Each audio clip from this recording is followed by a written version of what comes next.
Some say it's the noise. Others argue it's the smoky trail, but all agree that nothing seems to compare to the thrill of being near these nostalgic hot rods. Dean Lindsay is racing a '67 Chevy Nova 2, equipped to churn out 1,200 horsepower. A lot of adrenaline rush. It's fun. It's good. Lindsay was able to win this heat in under 8 seconds at just over 175 miles an hour. The thrill's unbelievable. You can't explain it. You just almost have to experience it to feel what it's like. It's such an adrenaline rush. That's why we do this. Organizers say over 25,000 are in attendance today, and that includes a lot of families. I like everything about racing. My granddaughter junior drag races. My husband builds race motors. Hot rodding traditionally brings out the guys, but lately many younger women are turning an eye to the sport. Where we live, everyone has a Mercedes or something high class, and everywhere here it's all like old cars. Racers and visitors from around the world come to see this, the next best thing to a rocket launch. Accelerate to 250 miles an hour in 6 seconds. That's way more extreme than any other sport on the planet. Even with the millions that the event brings to Kern County, most are simply satisfied with a good day at the raceway. In McFarland, Paul Ramirez, 17 News. The potential to go to my second Olympic Games, it's an awesome feeling. I mean, I couldn't be happier. Intervals down below, 35, 50, 105, heart rate greater than. We've already won the silver medal. We're not going back to try and win the silver medal again. You know, if that's the way the chips fall, great, but we're going there, like you said, gold or bust. Why repeat, what you've done before? You always want to exceed that bar of your previous best. I think I have as good a chance as anybody. I'd be lying if I didn't say that I was going to win it, or think that I was going to win it. But everyone in that race thinks that they're going to win it. And I believe that my speed has come a long ways in the past 4 years. Everything I've worked for years, everything, it'd mean everything to me and my family. No one deserves to get beaten. No, okay? no, never. Remember Bakersfield police detectives went to Maria Morales' home Thursday night to arrest the man they say has been abusing her. I never deserved to be beaten like that, and there was no need. If he didn't want to live with me no more, he could have just taken off. Morales says eventually he did take off, but not before leaving her with 2 black eyes. Now she has a message for other women in the same situation. Don't hold back. I mean, tell somebody and just leave him.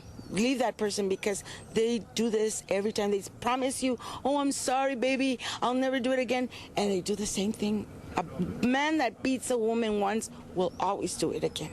Morales had the courage to talk about it, but officers say a lot of victims are too afraid. That's why they're combing the streets on the hunt to track down suspects. Once the assault has occurred, unfortunately, they go through this episode, this cycle of violence, the tension phase, the explosion, which is the assault, the honeymoon phase, so that the suspect returns to the residence and pledges not to do it again. But officers say it almost always happens again.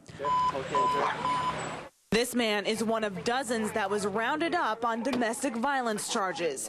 Detective Herman Caldas says the worst part for him is seeing the damage it does to families. Children crying, please don't take my daddy away. Or the children just crying and they just run out of air telling you, my daddy hit my mom. Officers say it's important to arrest abusers now because domestic violence can be a gateway to other crimes. Half of these gangsters out here that are committing drive-by shootings and homicides, they all come from battered homes.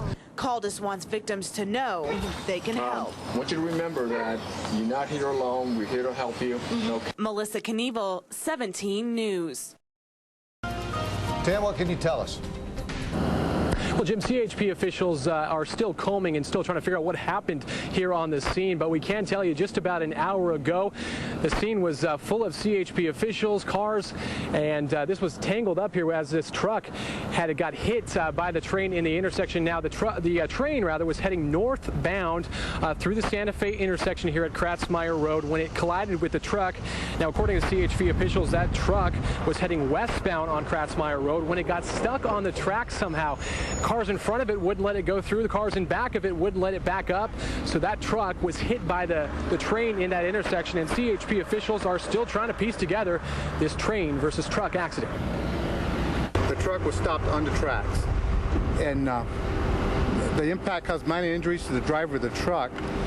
Doing that impact caused the truck trailer to hit a car that was traveling southbound on Santa Fe Way, stopped at the stop sign at Kratzmeyer, causing minor injuries to both people in that vehicle.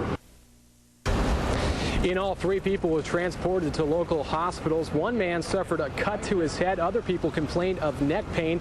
They took them to the hospitals as a precaution, but only minor injuries reported in this accident. Back live now, Amtrak officials say this is another reminder of the dangers of crossing railroad tracks. CHP officials are also telling us to watch when you approach a railroad intersection and make sure a train is not coming, and make sure you can clear both sides of the intersection and avoid accidents like this in the future. Reporting live in Northwest Bakersfield, I'm Tim Callahan, 17 News.